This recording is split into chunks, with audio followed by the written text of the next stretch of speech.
A company called Concealed Online is one of Facebook's biggest political ad spenders in the country. A Wired article explored its practices and spending on the platform. The company sells online certifications for those seeking concealed carry gun permits. They've paid over $2 million for ads on Facebook. CBS News contributor and senior writer for Wired, Issy Lepowski, wrote that report and joins us now to discuss. Issy, welcome. In your reporting, you point out that Concealed Online is not calling for political action. So what's their motive then with this advertising on Facebook? So this is a company that frames itself as an internet marketer. They just want to make money. So they essentially sell these online training programs and certifications if you want to get a concealed carry permit in Virginia. And they say, look, every call to action in every ad we post is just saying, click here to take our certification test. It's not saying vote for this candidate or vote for that candidate, but it brings up a really interesting issue in the regulation of political ads, because their ads nonetheless include this really heated political rhetoric. So even though they're not expressly advocating for a specific candidate, it could still influence the political discourse, especially days before a midterm election. Well, Wired managed to track down the company's owner and interviewed him. What did he have to say about how the company views itself?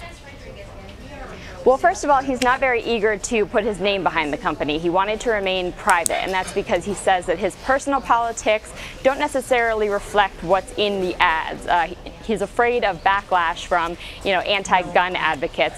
He essentially said that the only reason we're in this Facebook ad archive is because Facebook changed its rules. And Facebook did that because it had seen the ways that its ad platform was being manipulated by bad actors. So they created this archive to introduce some transparency to the system, to say that if people are going to spend a lot of money on Facebook advertising around political issues, even if it's not one candidate or another, maybe it's an issue like immigration or abortion, we're going to make sure that people can see it, that we can shed some light on it. So he objects to the idea that he should be in there with people like the Donald Trump campaign or billionaires like Tom Steyer that are, doing a lot of donating to political causes. He says, I'm just an internet marketer. The only reason I'm in there, it's not because it's the law, it's because it's Facebook changed its rules. Well, what exactly did Concealed Online's ads say and prompt users to do?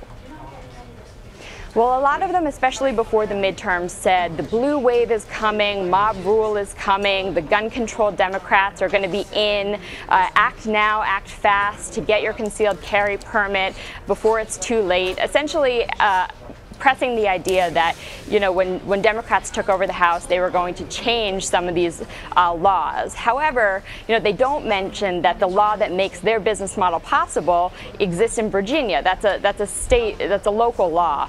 So that obviously would have to do with, state legislatures and the governor of the state changing the laws there. So there's a lot of nuance in the law that is not reflected in these ads. They say act fast and buy our online certification before it's too late. Well, you actually took the quiz that Concealed Online gave to users in order to qualify for concealed carry permits. What did you learn from doing that? Well, it was really simple. It was really quick, and I have never personally shot a gun. I don't own a gun, and I passed. And I passed even when I intentionally tried to fail.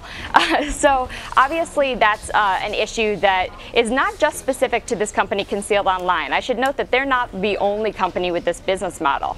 Virginia changed its laws to allow these online certification programs a few years ago, and since then there have been a bunch of companies that have sprouted up trying to make money off of this. So if anything, the issue that I noticed with the test being so simplistic is more an issue with Virginia's laws than it is with any individual company capitalizing on those laws. Well, political advertisers on traditional broadcasts such as radio or television have to adhere to certain rules and file disclosures with the Federal Elections Committee. Are digital political ads subject to the same types of regulations? They're really not, and that's been a big subject of conversation recently.